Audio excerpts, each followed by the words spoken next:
I only meant to stay for 10 minutes. I just needed a place to sit, to breathe. But I must have dozed off in the guest room of the richest man in town. When I woke up, everything had changed. And somehow, it all started with my mother's hospital bill. Strong emotional CTA. If you've ever done something crazy for someone you love, you're going to understand me. Don't forget to like, comment, and subscribe because this story, it's real, it's raw, and it changed my life forever. I'm just a regular girl from a small corner of the city where dreams feel like luxury and survival is the main goal. I'm in my 20s, black and proud, raised by a woman who gave me everything she never had. My mom, she's my anchor. She raised me alone and somehow made it feel like we were always enough. We didn't have much, but she made our little apartment feel like a palace. She worked 2 jobs, sometimes 3, just so I could go to school with decent shoes on my feet and a lunch in my bag. I never once saw her complain. She smiled through every hardship, hummed old gospel songs while folding laundry, and whispered prayers into her pillow every night.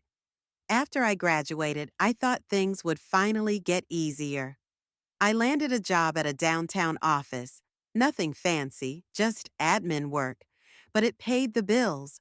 We were stable for a while. I even started dreaming about saving up, maybe moving her out of that cramped place with the leaky bathroom. But life, it has a cruel way of shifting when you least expect it. I got laid off without warning. Budget cuts, they said. And just like that, the steady income vanished. Rent notices started stacking up. I picked up temp work, but it wasn't enough. Stress became my daily diet. And through all of it, my mom kept telling me, "It's just a season, baby. We've seen worse." Then came the real blow. One night she collapsed in our kitchen. I rushed her to the hospital, heart pounding, hands shaking. They said it was serious. She needed surgery, and fast. The kind that costs more than we'd ever seen in our lives. And that's when the panic set in, because I had nothing left to give. I sat in the hospital hallway staring at a wall that didn't blink back. The doctor's words were still ringing in my ears. "She'll be okay, but only if we operate soon. It's not something we can delay." I nodded like I understood, but I didn't.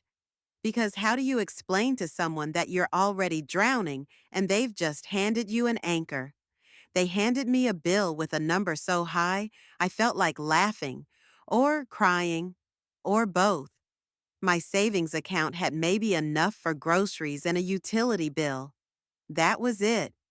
I asked if there was a payment plan, some kind of support. The receptionist looked at me like I'd just walked off the street.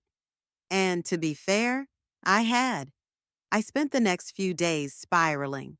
I worked double shifts at a coffee shop, barely sleeping, pushing past exhaustion just to make pocket change. I called every friend I had. Most of them were struggling just like me. A few offered what they could, and I was grateful, but it was pennies compared to what the hospital demanded.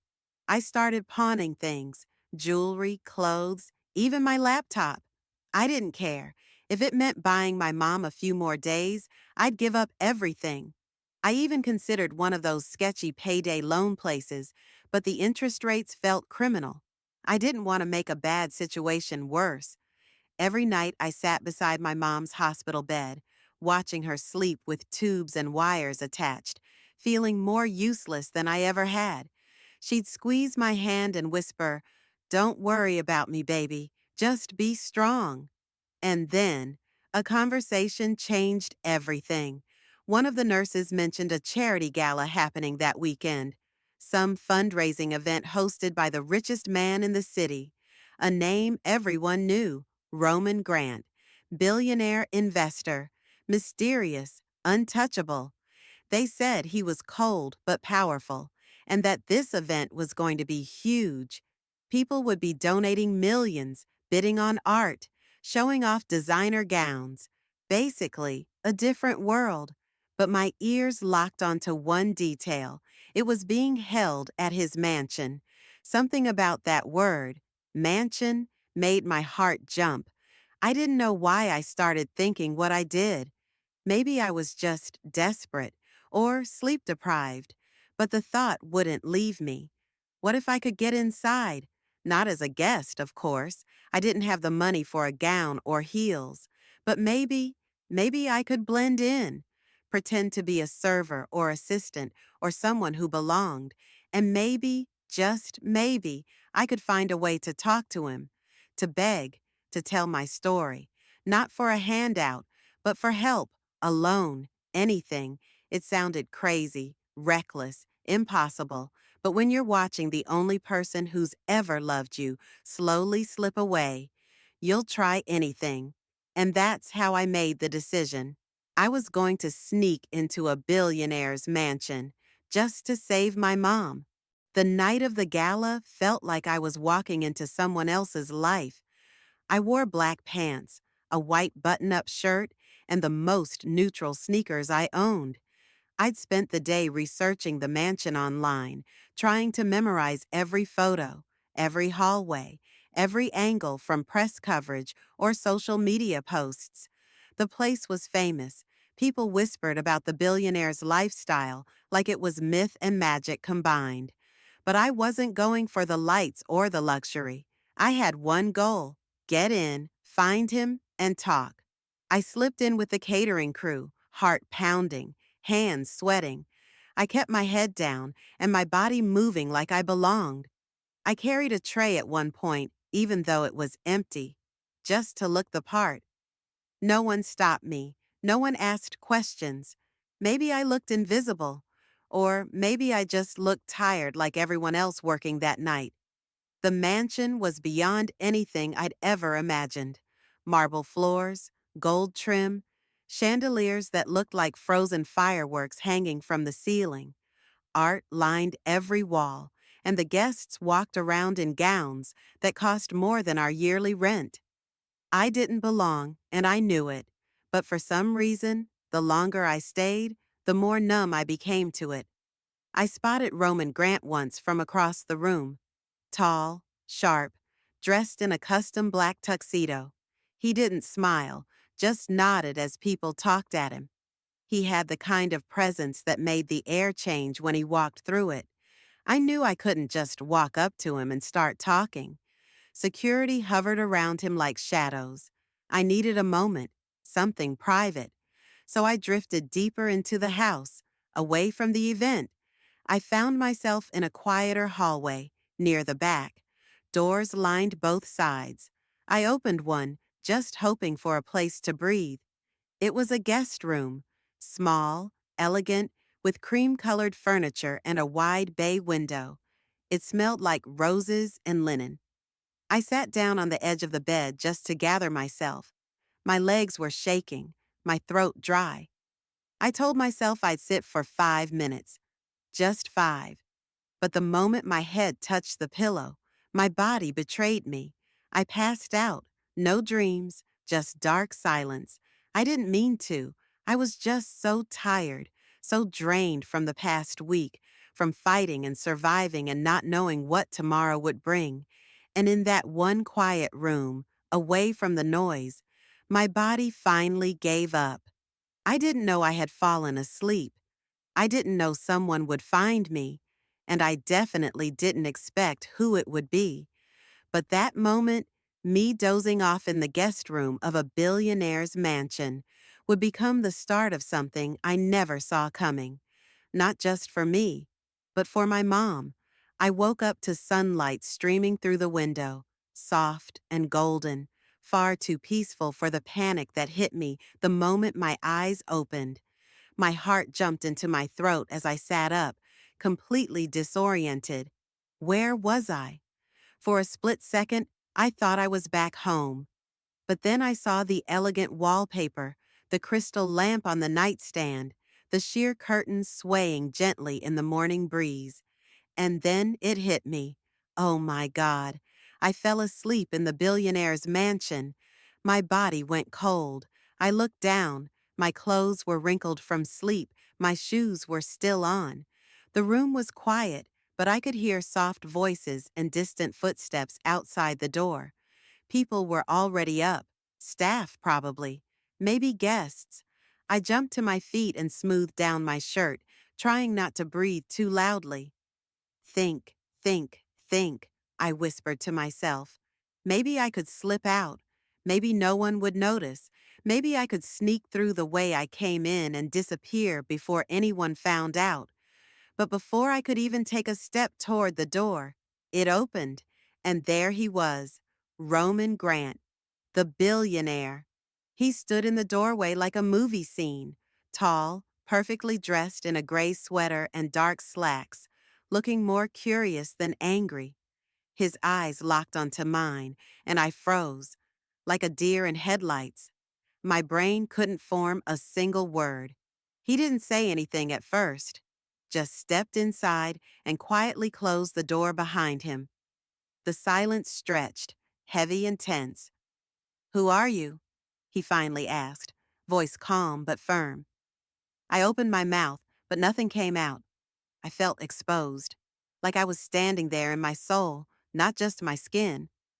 I stammered, I, I'm sorry, I didn't mean to. I was just, "You're not staff," he said, not accusing, just stating it. "You weren't at the employee check-in. I would have noticed you." I swallowed hard. My legs were shaking again. I should have lied. I should have said I got lost or that I was part of the catering team and fell asleep by accident. But instead, I told the truth. "I came here to find you," I said, my voice barely above a whisper. "I know I don't belong here, and I know I crossed a line. But my mom, she's sick. She needs surgery. I didn't know what else to do. I thought, maybe if I could just speak to you." My voice cracked. My hands were trembling. I hated how small I sounded.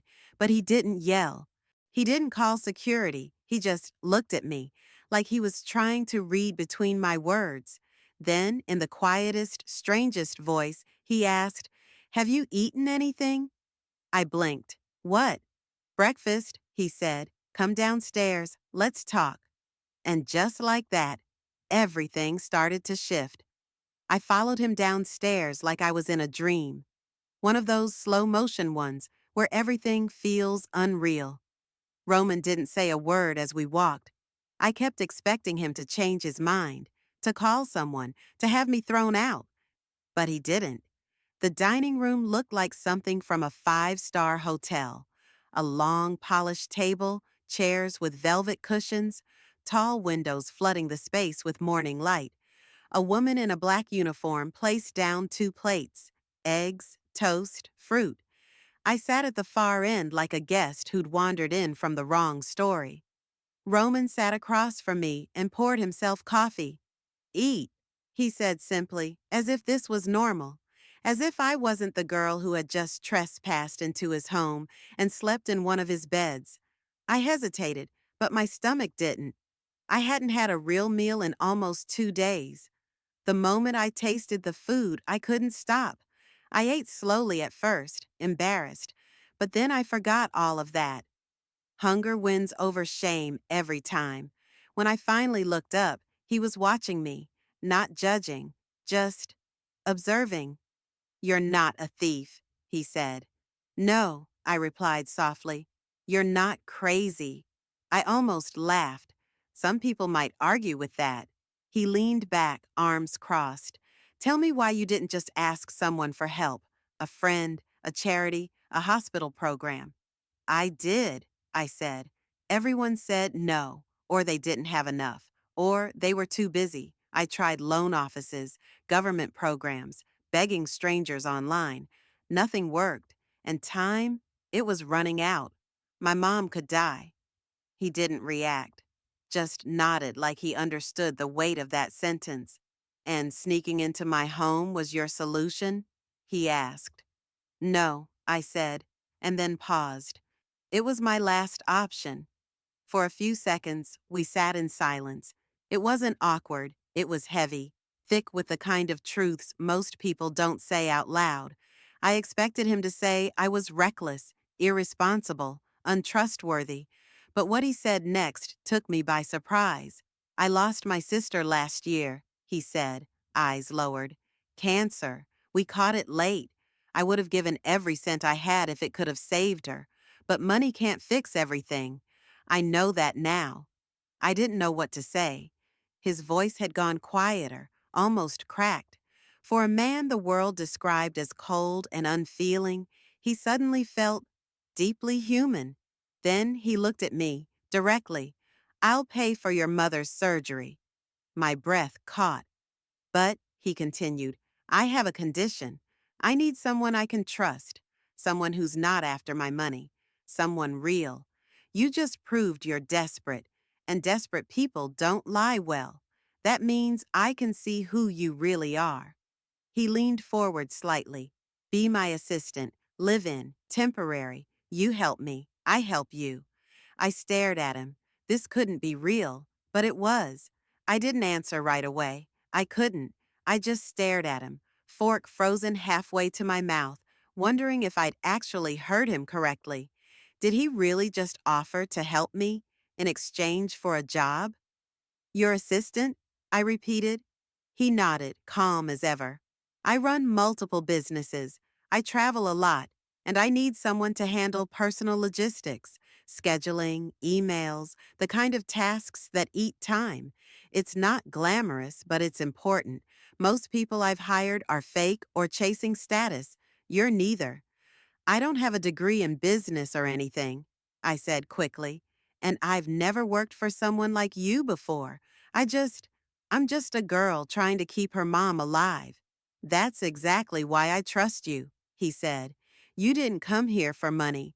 You came because you had no choice. And instead of stealing or blackmailing me, you fell asleep. That says something. I wanted to laugh, or cry, or ask what the catch was. I mean, who offers a complete stranger a job and pays off a medical bill just like that? Why me? I finally asked. Roman leaned back, looked out the window for a second, then said, Because I've been rich for too long.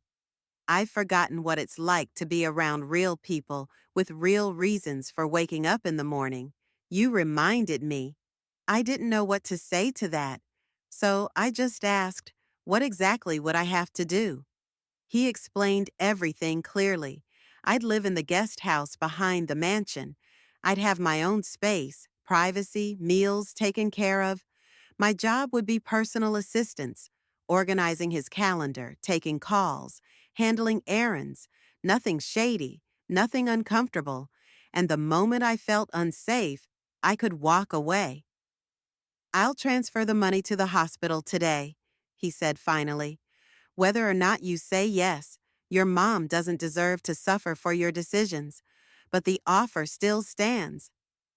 I stared at him, completely stunned, the kind of stunned that makes your heartbeat echo in your ears. He didn't owe me anything. I had broken into his house, lied to get in, and yet here he was, offering not only help, but hope, a way forward, something more than just charity. I looked down at my plate, then back up at him. I'll do it, I said. I don't know what the future looks like, but if you're serious, I'll try. He gave the smallest smile I'd seen on his face all morning. I'm always serious. And just like that, a line had been drawn between who I used to be and the woman I was about to become. I wasn't just a scared girl anymore. I was now living in a billionaire's world, and nothing about my life would ever be the same again. I moved into the guest house 2 days later. It was small compared to the mansion, but to me, it felt like a dream. Clean white walls, soft lighting, a real bed with a mattress that didn't creak, and a bathroom that smelled like lavender instead of mildew. For the first time in weeks, I took a hot shower without worrying about how much water I was using. I stood under the stream until my skin wrinkled, letting the warmth wash the fear off me. Roman's staff didn't say much to me, but they weren't rude either. I could tell some of them were confused. Who was this random girl suddenly living on the property? But no one questioned me to my face. A few gave polite nods when I passed them. One of the older maids, Maria, brought me a tray of tea the first night. She didn't say much, just smiled and said, "You'll be fine." I wanted to believe her. My mom's surgery happened the next morning. Roman had already made the payment, just like he said he would. No contracts, no hidden strings. I stayed up all night praying in the guest house, my phone clutched in my hand, waiting for the call. When the nurse finally rang and told me everything went smoothly, I broke. I dropped to my knees and cried harder than I ever had in my life. Not from sadness, but from relief. It felt like I'd been holding my breath for weeks and could finally exhale. That next day, I officially started my job. Roman didn't treat me like a servant. He was respectful but direct.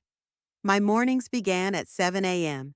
Coffee ready, calendar printed, calls organized. I handled emails, confirmed meetings, coordinated schedules with his travel agent. The work wasn't hard, but it was nonstop. He moved fast, and I had to keep up. Sometimes he'd glance at me with those unreadable eyes, like he was still trying to figure me out. We didn't talk much outside of work at first. He kept his distance, and I kept mine. I didn't want to give him a reason to regret helping me. But late at night, after I finished my tasks, I'd walk through the garden that connected the mansion to the guest house. It was quiet, peaceful, filled with white roses and soft garden lights. I'd sit on a bench and just exist. For the first time in a long time, I wasn't running. I wasn't breaking. I was healing, slowly, one breath at a time. Sometimes I wondered why Roman chose me. But maybe it didn't matter. I was here now. My mom was safe. I had a job, a roof, food, a strange kind of peace. I wasn't where I expected to be, but maybe, just maybe, I was exactly where I was meant to land. Days turned into weeks, and I settled into the rhythm of my new life. At first, I kept things strictly professional.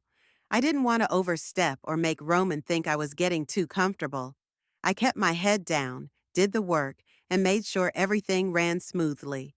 Calendars color-coded, calls handled, emails organized, deliveries signed. I even learned how he liked his coffee. Dark roast, 2 sugars, no cream. He never said thank you, but he didn't need to. The fact that he let me stay spoke volumes. But slowly, things began to shift. It started with little things, moments that didn't feel like work. One night, he asked if I'd eaten dinner yet. I hadn't. I was so busy preparing a last-minute presentation for one of his meetings that I'd forgotten. He handed me a plate from his chef without saying a word and sat across from me at the kitchen island. We ate in silence, but it didn't feel awkward. It felt calm. Another night, while waiting for a video call with a business partner in Tokyo, I noticed a photo frame on his desk. A young woman with curly hair and a soft smile. I didn't mean to stare, but I did. "That's my sister," he said suddenly, voice low. I looked up, startled. She died last year. Ovarian cancer. She used to love hosting parties in this house, the kind with music and food and no suits allowed. There was a sadness in his voice I hadn't heard before, a crack in the armor he wore so tightly. I nodded quietly, not wanting to push. But in that moment, something changed between us. He didn't just see me as an assistant, and I didn't just see him as a billionaire. We were two people carrying grief, two people who'd lost too much. From then on, he started talking more. Not a lot, just enough to show that walls were lowering. He asked about my mom, how she was recovering.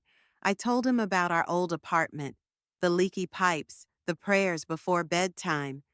He listened, really listened, not like someone just being polite, but like someone who cared. And I started to see him differently, too. Underneath the suits and money and power, There was a man who'd been through loss, who hid his pain behind productivity, who was lonelier than he let on. He didn't have many friends. His staff respected him, but didn't really know him. And I think that's what he saw in me. Not someone perfect, not someone rich, but someone real. We never crossed any lines. No flirting, no romance, just quiet moments that spoke louder than words. Still, I couldn't ignore the shift happening inside me. I was starting to look forward to our conversations, to seeing him walk into a room, to hearing him say my name. I didn't come here looking for connection, but somehow, it was finding me anyway. I kept telling myself nothing was happening, that he was just my boss, that I was just grateful, that what I was feeling wasn't real, because it couldn't be, right? But emotions don't ask for permission. They sneak in through the cracks. It started showing in the little things. How my chest would tighten a little when I saw him laughing on the phone with someone else. How I started fixing my hair just before I walked into his office. How I'd wait an extra second at the door just to hear his voice before I knocked. And then there was that night. He had just gotten back from a business trip, tired, irritable, tense. I had dinner waiting, paperwork prepped, his next day itinerary in order. I expected the usual nod or polite thank you, but instead, he looked at me and said softly, "You're the only peaceful thing in this house." I blinked. I didn't know what to say. My heart raced, but I forced a small smile. "I'm just doing my job." He stepped a little closer, eyes tired but sincere. "Number, you're doing more than that. You've brought something here that I forgot existed." The silence between us felt charged. Not inappropriate, just fragile. A line neither of us crossed, but we both knew it was there. I left the room quickly that night, and that's when the rumors started. The house staff wasn't blind. People whispered when I walked by. Conversations stopped when I entered a room.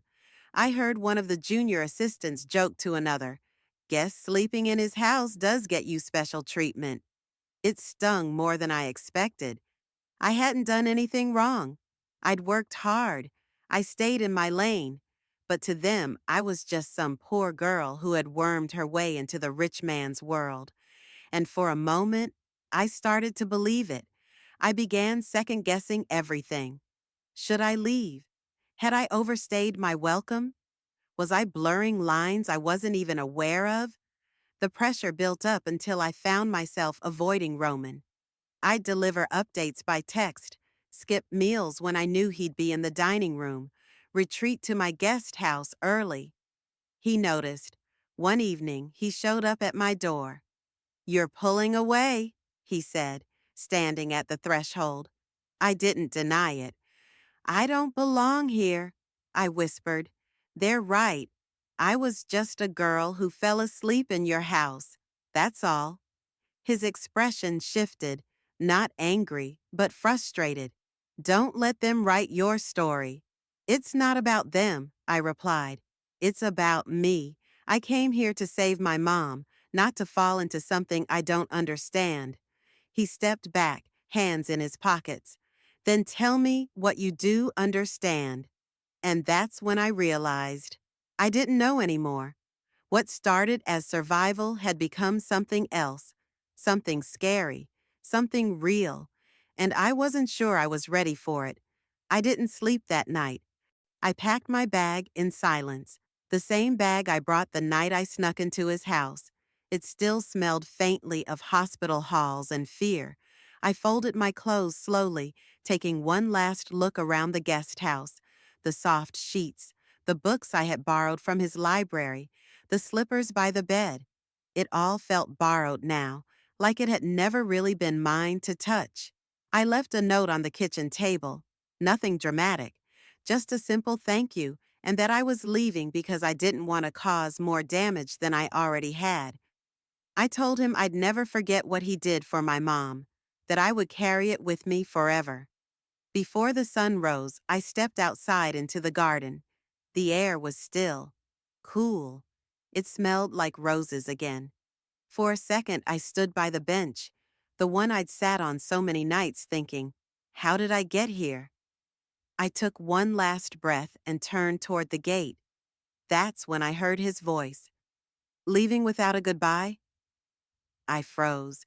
He was standing near the fountain, hands in the pockets of his coat, like he'd been waiting. Maybe he had. I swallowed hard. I didn't think you'd want one. I didn't want you to leave, he said, voice steady. That's different. I turned to face him. He looked tired, not in the way work exhausts you, but in the way loss does. I knew that look too well. This wasn't supposed to be a forever thing, I said softly. I came here for a reason. That reason's been fulfilled. My mom's healing. I can't stay here pretending like I belong. Who told you that you didn't? No one had to, I whispered. This world, it's not mine. You're not mine. He stepped closer, slow but sure. You're wrong. About what? About not belonging. About me. I looked up at him, heart pounding. Roman, you didn't ask me how I felt these past few weeks. You were so busy convincing yourself you didn't belong. You never gave me the chance to tell you. I wanted you here. I blinked. I waited every morning to hear your knock, he continued. I'd glance at my phone and hope there was a message from you. I trusted you with parts of my life I've never shared with anyone. My chest ached. Why didn't you say anything before? I asked. Because I was afraid, he said, voice cracking for the first time. Afraid that if I admitted how I felt, you'd run. And I was right. Silence. Then he said the words that broke me open. I don't want to lose you. I took a step forward. My voice shook. Then don't. He reached out, gently took my hand. And just like that, I wasn't going anywhere. It's been 6 months since that morning in the garden. Sometimes I still wake up expecting to be back in that tiny apartment, with peeling paint and the sound of the neighbor's TV bleeding through the walls. But then I roll over and see soft sunlight pouring through my window, and I remember, this is real, all of it. My mom's recovering beautifully. She's walking again, even dancing a little around the kitchen like she used to. Roman had her moved into a quiet, beautiful rehab center near the countryside, fully paid for. I visit her every weekend. She always asks about him. Is he treating you right? She teases, and I smile because, yes, he is. Our relationship didn't start with flowers or candlelit dinners. It started with desperation, with tears, with honesty. And maybe that's why it grew into something deeper, something built on truth, not fantasy. I'm still working with him, though things have changed. We're partners now in more ways than one. He asks for my opinion in meetings. He trusts me. And I've even started taking business classes online, not because he told me to, but because I want to. For the first time in my life, I feel like I'm building something real. For myself. But you know what the craziest part is? I wasn't supposed to be here. This all started because I did something desperate, something most people would call foolish. I dozed off in a billionaire's mansion because I was tired, broke, and terrified of losing my mother. I was ready to be arrested, thrown out, forgotten. Instead, I was seen, and that changed everything. I don't know who needs to hear this, but don't give up, even when it looks impossible, even when you feel like no one's listening. Sometimes the miracle doesn't show up how you expect it. Sometimes it comes wrapped in fear, in mistakes, in moments where you're at your absolute lowest. I didn't find love in a fairy tale way, but I found it in a real way. And honestly, that's so much better. If this story touched you, if you've ever done something wild just to protect someone you love, please hit that like button. Comment below with, I believe in second chances, and tell me if you've ever had a moment where life surprised you in the best way. And don't forget to subscribe for more stories like this one, because sometimes the best chapters start when everything feels like it's falling apart. Thanks for listening.